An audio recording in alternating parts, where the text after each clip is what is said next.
Okay, welcome to warm-up number 33. Let's write the cube root of 40 in simple radical form. So when I have square roots, I'm looking for twins. When I have a cube root, I'm going to be looking for triplets. So I'm going to start by just breaking the 40 apart. You could do 4 times 10 or 8 times 5 or 2 times 20. It doesn't really matter. I'll use 4 times 10. Okay, I haven't found any triplets yet, so I'm going to keep breaking these up. I can break the 4 up into 2 times 2. And I can break the 10 up into 2 times 5, and then all of a sudden, look at that, I found some triplets. So, you know, it works the same way as with a square root, except with triplets. So one of those triplets is going to get out, the other ones don't. So I'm going to have a 2 on the outside, and then since the 5 doesn't have any triplets, just trapped in there, and then that is simple radical form of the square root. Of the cube root of 40. Okay, so let's try it here. Here I'm looking for quintuplets. So I'm thinking, okay, I know 7 is going to go into, oh, sorry, I'm not putting this in simple radical form. I didn't read the directions. This says approximate with a calculator. So there's a couple of ways to do this, depending on the calculator you have.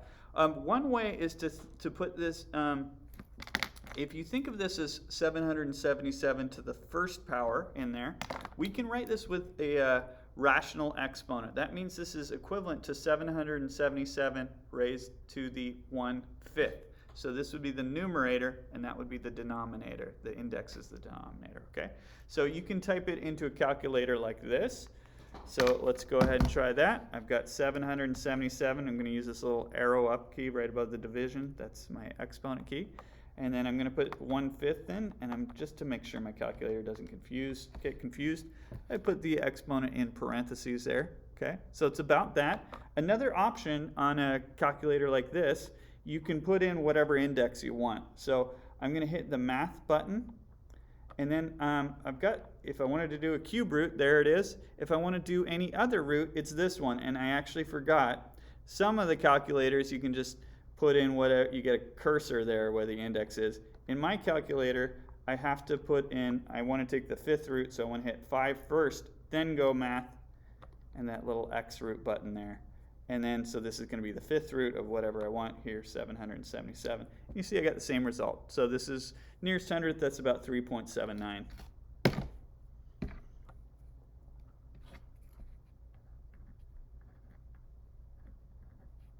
Okay. All right, let's write this in radical form. So I'm kind of just doing the opposite of what I did here. 9 is going to be the index. So that goes there.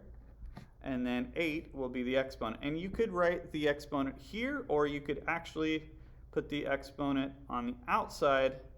So I could do something like this as well. It doesn't matter. Both of those are equivalent. Okay, so you can choose if you want the 8 inside the radical or outside. Okay, and then I've got 5 to the 6th, 7th, and 7, the index goes on bottom of the exponent. Okay. All right, next up. I'm going to take the 4th root of both sides of the equation here, because that is going to give me just x plus 5 on the left side of the equation. Okay. Now, whenever you're taking the root of something where the index is even, so if I have a square root or a 4th root or a 6th root or an 8th root, any of those, then I'm going to have a positive and a negative root. So I'm going to write this like so. Okay? So if I isolate x, just subtract 5 from both sides. I'm going to slip that in front. Okay? So we're getting there, but this isn't in simple radical form yet because I want to look for quintuplets. All right? So I'm going to start breaking apart the 32 and seeing if I can get anyone out of the radical there. So 4 times 8 is 32. I can keep going there. 4 is 2 times 2, and 8 is 2 times 2 times 2. Okay, so there's that 32 all broken down, and now I can see I do have quintuplets. Okay, so one of those gets out. And then I've got that leftover 2 in there that wasn't part of the quintuplet group. Or quadruplet. I was saying quintuplet the whole time. I meant quadruplets. Okay. All right. And there we go. That's in simple radical form.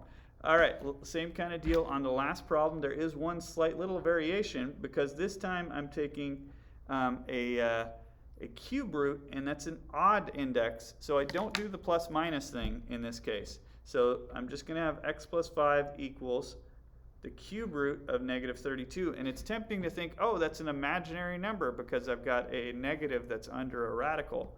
But it's okay to have a negative under a radical if the index is odd. Okay? So let's start breaking apart the negative 32. Okay? So let's see. So I'm just going to break off a negative 1, so then I'd have 32 left. And 32 is, well, we broke up a 32 right up here on the last problem. It ended up being 5 2s altogether, right? So if I break this down all the way, there we go. Okay? All right, at some point I also want to move the 5 over. So I'm going to subtract 5 from both sides right now, or you could do it at the end, it doesn't matter. Okay, and then, I didn't want to rewrite all this. Oh well. 1, 2, 3, 4, 5. I forgot to take out my. I'm looking for triplets. I don't know why I circled all 5. All sorts of things are going wrong. Looking for triplets here, and there's my triplets, right? But actually, I could also think of negative 1 as a triplet because negative 1 times negative 1 times negative 1 equals negative 1, right? So that means I can also take out a negative 1, okay? So there's going to be 2 groups of triplets here. So I'm going to get a negative 1 out here, and I'm also going to get a 2. And then I've got those 2 2's that are still inside there, so that'll give me 4. So just to clean this up a little bit, there we go, okay? Some people will try to combine the negative 5 and the negative 2, but you can't do that because the negative 2 is a coefficient of this radical. It's like negative 5 minus 2x. You wouldn't combine them, right? So this is finished. And there we go, and I'll see you next time.